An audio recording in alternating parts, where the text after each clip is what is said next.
ದುಷ್ಟನಿಗೆ ನೀ ಉರಿಯ ಹಸ್ತವ ಇಕ್ಕಿರಾದರೆ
ಭಸ್ಮಾಸುರನ ಮಾತುಗಳನ್ನು ಕೇಳುತ್ತಾ ನೀವು ಮೈಮರೆತವರಿದ್ದೀರಿ. ನಮ್ಮ ಮಗ ನೋಡು ಪಾಪ ಎಷ್ಟು ಕೆಲಸ ಮಾಡ್ತಾನೆ. ಹೌದು, ನೀವು ಅವನ ಕೆಲಸದಲ್ಲಿ ಹೇಗೆ ಹಿಂದುಳಿತೇನೋ ಎನ್ನುವಂತ ಹೆದರಿಕೆಯಿಂದ ಕುರಿ ಹಸ್ತವನ್ನು ಬಲವಾಗಿ ಕೊಡಿ ಅಂತ ಕೇಳ್ತಾ ಇದ್ದಾನೆ. ಅವ ಮಾಡುವಂತಹ ಚೇಷ್ಟೆಗಳು ನಿಮಗೆ ಅರ್ಥವಾಗ್ತಾ ಇಲ್ಲ ಪ್ರಭು.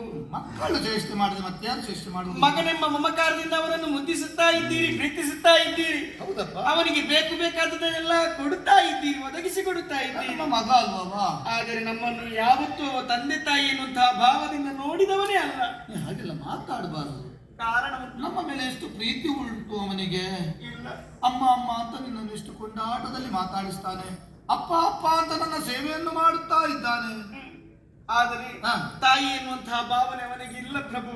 ಏನೇ ಕಾಮದ ಭಾವದಿಂದ ನನ್ನನ್ನು ನೋಡುತ್ತಾ ಇದ್ದಾನೆ. ತಾಯಿಯಾಗಿ ಮಗನ ಮೇಲೆ ನೀನು ಸಂಶಯವನ್ನು ಪಡುತ್ತಿರುವೇನೆ. ಹಾಗಲ್ಲ, ಆ ರೀತಿಯಾಗಿ ಚೇಷ್ಟೆಯನ್ನು ಮಾಡುತ್ತಾ ಇದ್ದಾನೆ. ಅವನಿಗೆ ವರವನ್ನು ಕೊಟ್ಟರೆ ಏನಾಗುತ್ತದೆ?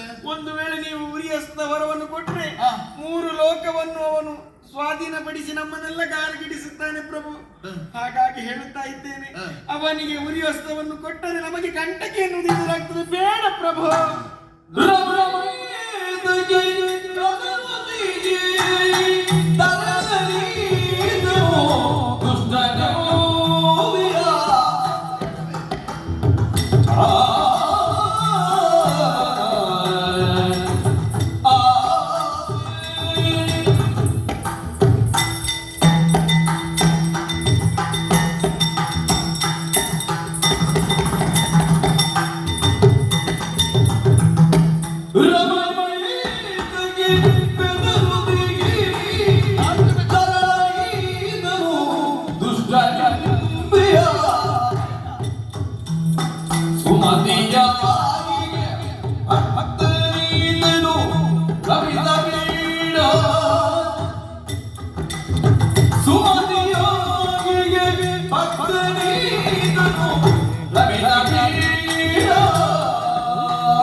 ಏನೇ ರಮಣಿ, ತಾಯಿಯಾಗಿ ಮಗನ ಮೇಲೆ ಇಂತಹ ಆರೋಪವನ್ನು ನೀನು ಹಾಕುವುದೇ? ನನ್ನಲ್ಲಿ ಒಳ್ಳೆ ಭಾವ ಇಲ್ಲ ಪ್ರಭು. ನೋಡು, ನಾವು ಮತ್ತೊಬ್ಬರನ್ನು ಯಾವ ದೃಷ್ಟಿಯಲ್ಲಿ ನೋಡುತ್ತಾ ಇದ್ದೇವೆ ಎನ್ನುವುದೇ ಪ್ರಧಾನವಾಗುತ್ತದೆ. ನೀನು ಅವನಲ್ಲಿ ಕೂಳತನವನ್ನು ನೀ ಕಾಣುತ್ತಾ ಇದ್ದೀಯಾ, ಆದ್ದರಿಂದಲೇ ನಿನಗೆ ಅವ ದುಷ್ಟನಾಗಿ ಕಾಣುತ್ತಾ ಇದ್ದಾನೆ ನಿನ್ನ ದೃಷ್ಟಿಗೆ. ಅದನ್ನು ಬಿಡು. ನಮ್ಮ ಪ್ರೀತಿಯ ಮಗ ಎನ್ನುವ ಭಾವದಿಂದಲೇ ಅವನನ್ನು ನೀ ಕಂಡೆ ಅಂತಾದ್ರೆ ಅವನು ನಿನಗೆ ಒಳ್ಳೆಯವನಾಗಿಯೇ ಕಾಣುತ್ತಾನೆ. ಅವನಲ್ಲಿ ಇಲ್ಲವೇ ದೌಷ್ಟ್ಯ ಎನ್ನುವ ಎನ್ನುವುದು ಇಲ್ಲವೇ? ಪಾಪ ನನ್ನ ಸೇವೆಯನ್ನು ಮಾಡಬೇಕು ಎನ್ನುವಂತಹ ಆ ಆಸೆಯಿಂದ ಈ ರೀತಿಯಾಗಿ ಉರಿಹಸ್ತವನ್ನು ವರವಾಗಿ ಕೇಳ್ತಾ ಇದ್ದಾನೆ ಬಿಟ್ರೆ ಬೇರೆ ಯಾವ ಆಲೋಚನೆಯೂ ಅವನಲ್ಲಿಲ್ಲ. ಹಾಗಾಗಿ ಆ ರೀತಿಯಾಗಿ ಆಡಬೇಡ. ಅವ ಬರುವ ಹೊತ್ತಾಯಿತು. ನೀನು ಹೀಗೆ ಬಾ.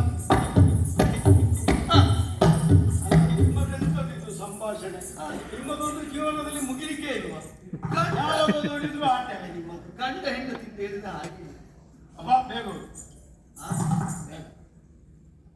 ಉರಿಹಸ್ತವನ್ನು ವರವಾಗಿ ಕೊಡಬೇಕು.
ವರವನ್ನು ದಯಪಾಲಿಸಿದೆಯೋ? ಹೋಗು ಭೂಲೋಕಕ್ಕೆ. ಯಾರ ಶಿರದ ಮೇಲೆ ನಾನು ಕೈಯಿಡುತ್ತೇನೆಯೋ ಆ ಕ್ಷಣದಲ್ಲೇ ಅವರು ಭಸ್ಮೀಭೂತರಾಗುತ್ತಾರೆ. ಹೋಗು ಮಗನೇ ಭೂಲೋಕಕ್ಕೆ.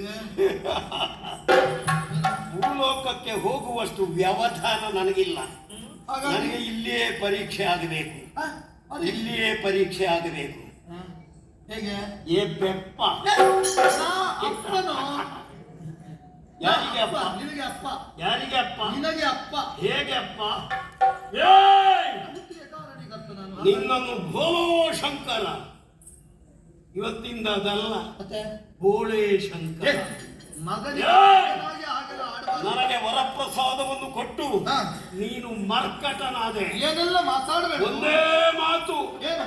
ನಿನ್ನ ಹೆಂಡತಿಯನ್ನು ನನಗೆ ಕೊಡು, ನೀನಿಲ್ಲಿಂದ ಓಡು.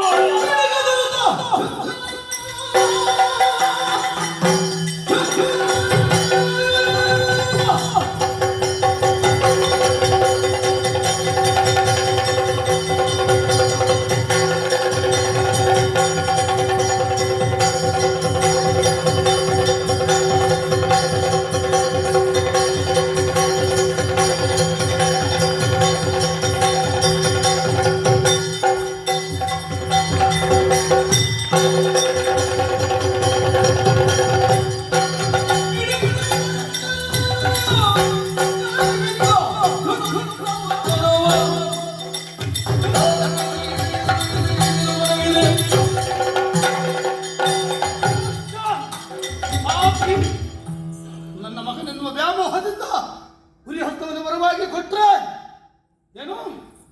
ತಾಯಿಯನ್ನು ಬಯಸಿದೆ ಮೂಢ. ಯಾರು ತಾಯಿ? ಏ, ನನ್ನ ಮೂರನೇ ಕಣ್ಣು ಬಿಟ್ರೆ ನಿನ್ನನ್ನು ಸುಟ್ಟು ಹಾಕಿ. ನಿನ್ನ ಮೂರನೆಯ ಕಣ್ಣ ಹಾ. ನನ್ನ ಉರಿ ಹತ್ತವನ್ನು ನೋಡುವ.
ಹೊತ್ತು ಭಸ್ಮದುರ ಉದ್ಯೋಗವನ್ನು ಕೊಟ್ಟೆ. ಒಂದು ದಿನ ಬಂದವನೇ ಆಡಿದ್ದು ಬೇರೆ ಏನೂ ಅಲ್ಲ, ಯಾರು ಸಾಯಲಿಲ್ಲ, ಉರಿ ಹಸ್ತವನ್ನು ವರವಾಗಿ ಕೊಡಬೇಕು ಅಂತ ಕೊಟ್ಟೆ. ಬಳಿಕ ಅವನ ಬಣ್ಣ ಬಯಲಾಯಿತು ಮಕ್ಕಳೇ. ಅವ ನಿಮ್ಮ ತಾಯಿಯನ್ನು ಬಯಸಿದ್ದಾನೆ. ಉರಿ ಹಸ್ತವನ್ನು ನನ್ನ ಶಿರದ ಮೇಲೆ ಇಡುವುದಕ್ಕಾಗಿ ಬರ್ತಾ ಇದ್ದಾರೆ. ಅವನಿಗೆ ಸರಿಯಾದ ಶಕ್ತಿ ಆಗ್ಬೇಕು.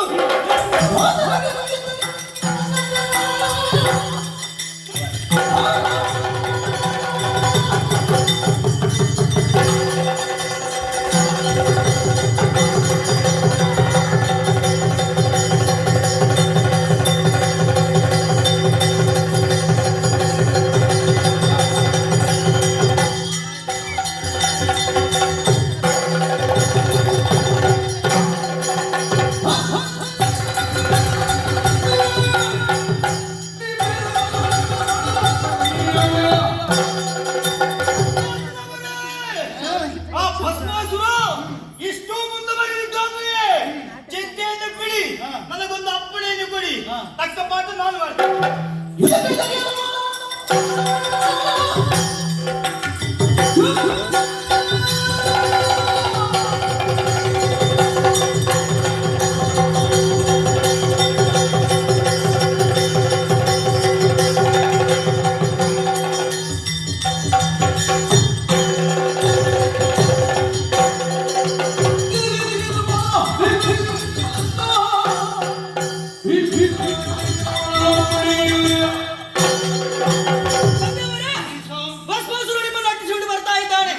ಚಿಂತಿಸುವಂತಹ ಅಗತ್ಯವಿಲ್ಲ.